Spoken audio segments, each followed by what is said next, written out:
Assalamualaikum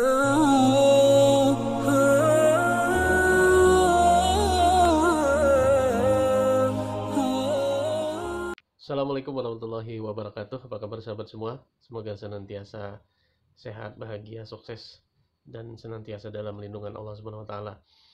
Oke, jangan lupa ya yang belum subscribe channel ini, subscribe terlebih dahulu. Kita akan dapatkan beberapa informasi-informasi berharga, tips-tips bermanfaat untuk kehidupan kita insya Allah. Hari ini kita akan membahas mengenai tips bagaimana menentukan planning atau perencanaan hidup. Ini diambil dari rangkuman, saya merangkum dari bukunya master mentor kita, Pak Jamil Zaini. Nah, mudah-mudahan tips ini bermanfaat nantinya dan mudah-mudahan kita bisa amalkan di dalam kehidupan kita. Oke, kita mulai. Yang pertama, langkah untuk membuat planning di dalam kehidupan kita harus menyadari terlebih dahulu adalah bahwa kita ini adalah sebuah masterpiece. Masterpiece ini adalah karya yang luar biasa dari Sang Maha Agung, yaitu Allah Subhanahu wa taala, dan kita ini unik, tidak ada yang menyamai kita, sekalipun kita adalah orang yang terlahir kembar sekalipun, pasti ada bedanya, apalagi dalam bentuk karakter dan berbagai macam nantinya mengenai nasib. Nah, untuk itu kita harus memanfaatkan ini sebaik-baiknya. Laqad khalaqnal insana fi ahsani taqwim adalah satu-satunya orang yang memiliki kekhasan dan penciptaan terbaik di muka bumi ini. Dan Allah memberikan manusia ini sebagai makhluk yang diciptakan beda dengan makhluk yang lain. Yang dari cahaya sudah ada, yang dari api sudah ada, yaitu malaikat dan juga ada jin. Nah, manusia di sini adalah makhluk yang diberikan Allah kekhasan, yaitu diciptakan dari tanah. Jadi ada memiliki potensi kebaikan dan bisa juga memiliki potensi keburukan. Nah, tapi sadarilah bahwa masterpiece ya sebagai seorang manusia ini adalah hal yang harus kita manfaatkan secara maksimal. Kenapa? Karena kalau kita salah memanfaatkannya, kita akan menjadi lebih buruk daripada binatang. Tapi kalau kita bisa memanfaatkannya, kita akan bisa lebih mulia daripada malaikat. Kemudian setelah kita sudah meyakini bahwa kita adalah masterpiece sebagai seorang yang sejak lahir itu berjuang luar biasa, kita ingat ya teori-teori yang kita dapatkan di sekolah ataupun di beberapa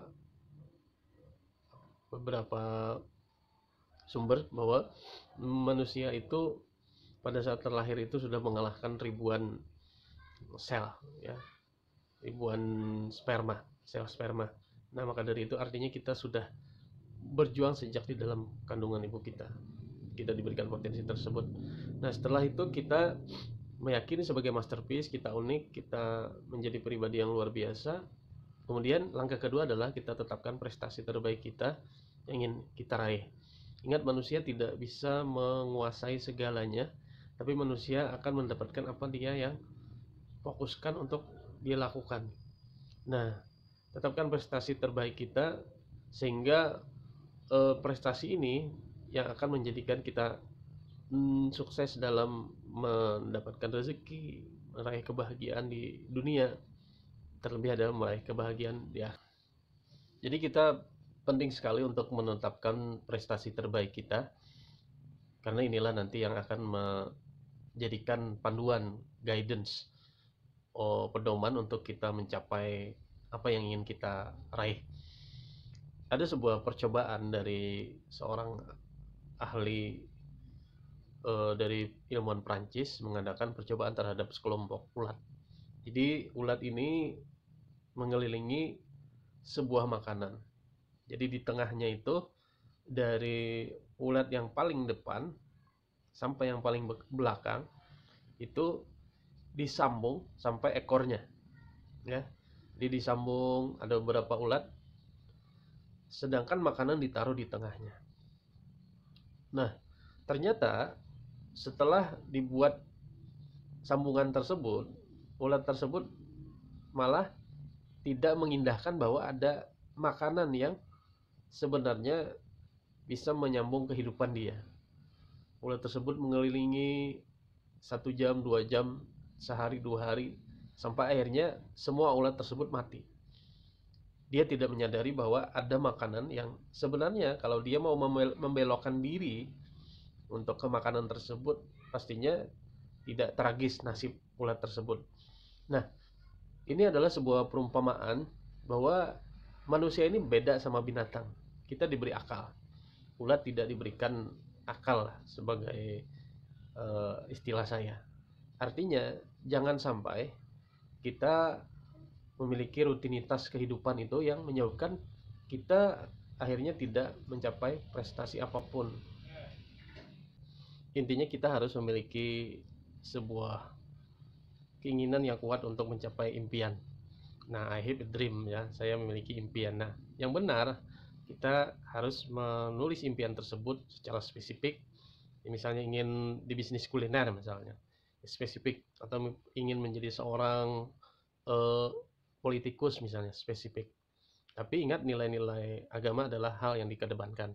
Spesifik, terukur, tahun berapa, ya, jangka waktunya jelas. Kemudian harus meningkatkan 4T dalam prinsip ini. Apa itu? Harta, tahta, kata, dan cinta. Nanti ini ada pembahasan lebih lengkap di sesi yang lain. Kemudian intinya adalah mulia atau memberi manfaat buat orang lain. Nah, jadi kalau prestasi penulisannya keliru, boleh jadi tidak spesifik, tidak terukur, dan tidak jelas, dan tidak memberikan manfaat buat orang lain, malah merugikan orang lain. Nah, ini adalah langkah kedua. Nah, langkah ketiga adalah kita harus menjadi seorang ahli di bidang yang sudah kita inginkan prestasi kita capai, ya. Nah, kita melihat apabila ada orang-orang yang fokus menjalankan, ada hukum yang namanya 10.000 jam, ya, ingat ini, ya. Intinya kita tidak akan mencapai sebuah prestasi itu terbaik kalau kita belum melewati yang namanya 10.000 jam. Jadi expert di sini adalah kita harus memulai menghasilkan income atau uang dari prestasi yang kita ingin capai tadi, dan kita menjadi ahli di bidang tersebut. Kita lihat ada beberapa pemain-pemain kelas atas di dunia ini, pemain bola, dia menjadi kaya hanya dengan kakinya, tapi sebenarnya kakinya tersebut adalah kecerdasan dia untuk memiliki mindset menjadi seorang ahli di bidang tersebut, berlatih lebih lama daripada yang lain, belajar lebih tekun daripada yang lain. Ini kita harus lakukan, karena orang yang melakukan pekerjaannya dengan ahli ditonton pun menarik. Karena apa? Karena dia melakukannya dengan enjoy. Nah, ini kita harus menjadi level ahli. Untuk menjadi ahli, kita harus mulailah mendaftar semua kegiatan yang telah kita jalani dengan kegiatan-kegiatan yang hanya menghabiskan waktu. Kelompokkan kegiatan tersebut menjadi 3 bagian. Ada yang kegiatan yang kita kuasai, kemudian kegiatan yang kita cintai, kemudian kegiatan yang bisa menghasilkan. Boleh jadi satu kegiatan itu bisa termasuk ke dalam ketiga bagian tersebut. Nah, dari situ pilih dari daftar tersebut 3 hal yang paling Anda kuasai, kemudian Anda cintai dan menghasilkan. Nah, fokuslah kepada kegiatan itu, karena itu adalah yourself, diri Anda. Mulai hari ini, waktu Anda seharusnya paling banyak dialokasikan kepada hal yang Anda kuasai, Anda cintai, dan menghasilkan. Jadi yang tidak dikuasai, yang tidak kita senangi dan tidak menjadikan menghasilkan, harus kita pilah-pilah, harus kita tinggalkan. Karena apa? Sekali lagi, life is short, hidup ini singkat. Lihatlah daftar kembali, ciptakan rencana untuk mendelegasikan semua kegiatan kita kepada orang lain yang itu menurut kita belum prioritas, bisa kita limpahkan ke orang lain. Kegiatan yang tidak Anda kuasai, cintai, dan menghasilkan, serahkan kepada orang lain. Biarkanlah hal itu dikuasai, dicintai, dan memberi manfaat buat orang lain.